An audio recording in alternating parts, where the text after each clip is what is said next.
S কুকিংয়ে সবাইকে স্বাগতম। আমি ঝুম্পা বলছি। আমি আর একটা নতুন রেসিপি নিয়ে আসলাম। রেসিপিটা হচ্ছে চিলি ফিশ। এই চিলি ফিশ করার জন্য আমি এখানে 250 গ্রাম ভেটকি মাছ নিয়েছি। ভেটকি মাছে যেহেতু কাটা কম, এটাতে খুব ভালো হবে।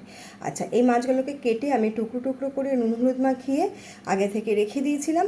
এখন এর মধ্যে একটু কর্নফ্লাওয়ার দিচ্ছি, দিয়ে আর দেব এর মধ্যে ডিম দেব। ডিমের কিন্তু আমি সাদা অংশটা দেব। হ্যাঁ, সাদা অংশটা দেব, দিয়ে এটাকে আমি ভালো করে হাত দিয়ে এটাকে আমি মেখে আমি রেখে দেবো। আচ্ছা, এদিকে আমি কড়াইটা বসিয়ে দিয়েছি। এটা আমি সাদা তেলে রান্নাটা করব। হ্যাঁ, তেলটা আমার গরম হয়ে গেছে। আর আমি এখানে মাছগুলো এক এক করে দিয়ে আমি ভেজে নিয়েছি। আমার এই রেসিপিটা যদি আপনাদের ভালো লেগে থাকে, অবশ্যই লাইক, কমেন্ট এবং নতুন বন্ধুরা সাবস্ক্রাইব করে দেবেন এবং পাশে থাকা বেল আইকনটি প্রেস করে দেবেন, যাতে আমি নেক্সট কোনো আইটেম আমি যখন পোস্ট করব তখন আপনার কাছে সরাসরি সবার আগে পৌঁছে যায়। আচ্ছা, আর অবশ্যই আপনাদের সুন্দর সুন্দর কমেন্ট আমাকে অনেকটা ইন্সপায়ার করে। আর প্রথম থেকে শেষ পর্যন্ত দেখার অনুরোধ রইল। আমার মাছ কিন্তু ভাজা হয়ে গেছে। এবার মাছগুলোকে আমি তুলে নেব। মাছগুলো কিন্তু মোট আমি 3বারে ভেজেছি। একবারে তো এই মাছ তো এমনিতে খুব নরম হয়, আর একবারে দিলে ভেঙে যাবে, তাই অল্প অল্প করে দিয়েই আমি এটাকে কিন্তু আমি 3বারে আমি ভেজে নিয়েছি। হ্যাঁ, এই ভেটকি মাছের যেহেতু কাটা কম, সেহেতু এই মাছের কিন্তু খুব ভালো হয়। এই চিলি ফিশটা ভীষণই ভালো হয়। যে মাছের কাটা কম থাকে সেই মাছ দিয়ে কিন্তু ভালো লাগে খেতে, কাটা থাকে না অতটা। হ্যাঁ, আমি আরও একবার আপনাদের দেখিয়ে দিলাম। এইভাবে করে আমি 3বার আমি এটা ভেজেছি। আচ্ছা, এর জন্য আমাকে কিছুটা একটা সস বানাতে হবে। সেই সস বানানোর জন্য আমি একটা পাত্র আমি নিয়ে নিলাম। এটা মাছটা ভাজা হতে হতে আর একবার ভাজবো, সেই সময় আমি সসটা রেডি করে নিলাম। এখানে দিয়ে দিলাম আমি ভিনিগার। ভিনিগারটা আমি এখানে 2 চামচ দিয়ে দিলাম।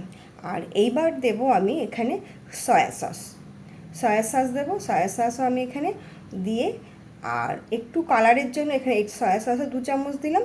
আর কালারের জন্য আমি এখানে একটু কাশ্মীরি রেড চিলি পাউডার আমি এখানে দিয়ে দেবো। আর এই কাশ্মীরি রেড চিলি পাউডারটা দেওয়ার একটাই কারণ, রান্নার কালারটা যেন একটু ভালো লাগে, সেই কারণেই দেওয়া, এছাড়া কোনো কারণ নেই। হ্যাঁ, এটা কোনো স্বাদ বা ঝালের কোনো সমস্যাই হয় না।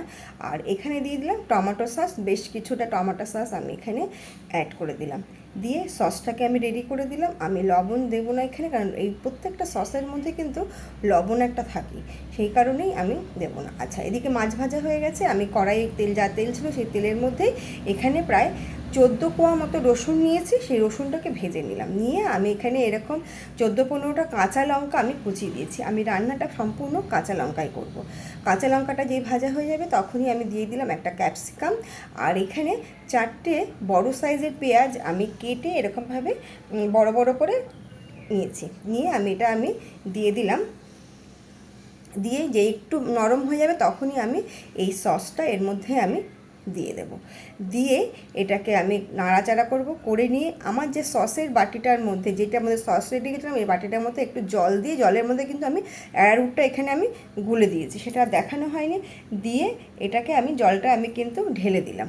ঢেলে দিয়ে এটা যেই নাকি একটু ফুটে উঠবে, হ্যাঁ, ফুটে উঠলেই তখনই আমি এর মধ্যে আমি দিয়ে দেব ভেজে রাখা মাছগুলো। আর জলটা কিন্তু আমি অবশ্যই গরম জল আমি দিই, সবসময় রান্নায় গরম জল দিই। ভেজে রাখা মাছগুলো আমি এর মধ্যে আমি দিয়ে দিলাম। দিয়ে আমার ঝোলটা কিন্তু বেশ ফুটে গেছে। এটা কিন্তু আমার প্রায় হয়ে গেছে। কিন্তু নামানোর আগে আমি আর একটা জিনিস দেবো, সেটা দেবো এখানে আমি হট সস দেবো এখানে 2 চামচ। এই হট সসটা পরে 2 চামচ দিলে খুব কালারটাও যেমন সুন্দর হয়, স্বাদটাও খুব ভালো হয়। আমি শেষে হট সসটা দিয়ে দিলাম। দিয়ে আমার কিন্তু রান্না কিন্তু হয়ে গেছে, ব্যাস কমপ্লিট। এবার এটা সার্ভ করলেই কিন্তু রেডি।